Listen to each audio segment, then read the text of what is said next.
Mga kananay, araw ng Biyernes, holiday. Ano ngayon, Chinese New Year.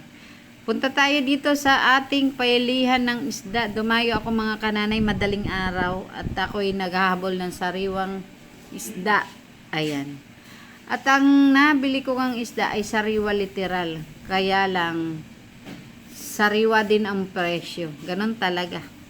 Galunggong nga 280. Yung pa kaya. Ayan mga kananay, at bibili ako ng laing. Sabay ko na sa pamimili ko ng ganda ng tendera, di ba?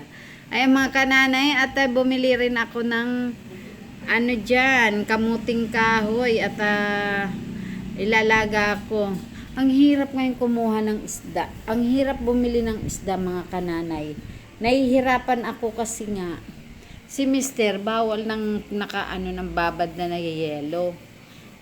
Kaya ako, habol ko talaga madaling araw, pupunta na ako. Kahit ako hirap pa, nag-iisip ako dahil ngayon, syempre, may habang nagtitinda, nagluluto ng almusal ng estudyante. Ngayon nga lang, wala ngang pasok ang mga bata. Kaya ako, hindi nakapag ng almusal. Pero sabi ko kay Mister, sacrifice siya, pumunta ng tindahan. Bibili nga ako ng uulamin niya. Ito na nga't nagsabaw na nga ako mga kananay, ba? Parang tubig mabula. May Ariel ba yan? Charis. Hindi mga kananay ganyan. Aywan ko ba't ganyan. Ang ko lang naman dyan sibuyas. Hindi naman kasi ako mag-ano ng ulam. Gawa ng isda nga niya. Ibawal daw yung naka-frozen na. Ay, ang isda na yan. Nakababad na talaga sa yelo. Okay lang bili mo siya ng fresh. Tapos ilagay mo sa freezer. Medyo okay pa daw yun. Pero yung nakababad talaga literal sa yelo. Hindi na nila ina-approve. Ayan mga At bakit nabula ang tubig? Ang sabaw ng aking ulam. Ayan mga kananay, ganyan lang ang ulam ni May Mister. Ariel ba yan? Bawal ang mantika. Ayan. Hindi lang si Mister, pati ako nakikisaw-saw na rin. Kasi nga, naman ako kumain ng masarap. Tapos si Mister, ang ulam ay, ganun na nga. Siyempre, di ba? Parang naman.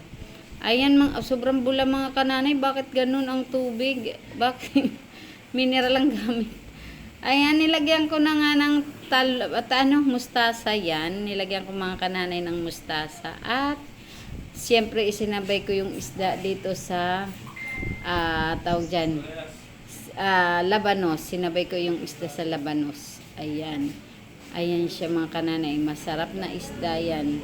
First time kong makatikim ng isda na yan. Sabi, pinilit lang ako niyan. Masarap daw yung klaseng sabawan.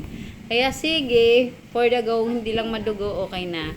Ayan, nilagyan ng mustasa. At eto na nga mga kananay, luto na. Kain na tayo ng, breakfast namin yan. Ayan, red rice with sabaw. Ayan. Salamat mga kananay. Ayan, ang aming almusal. Bawal na ang pandesal, kaya ayan. Ingat po tayong lahat. Salamat. God bless po.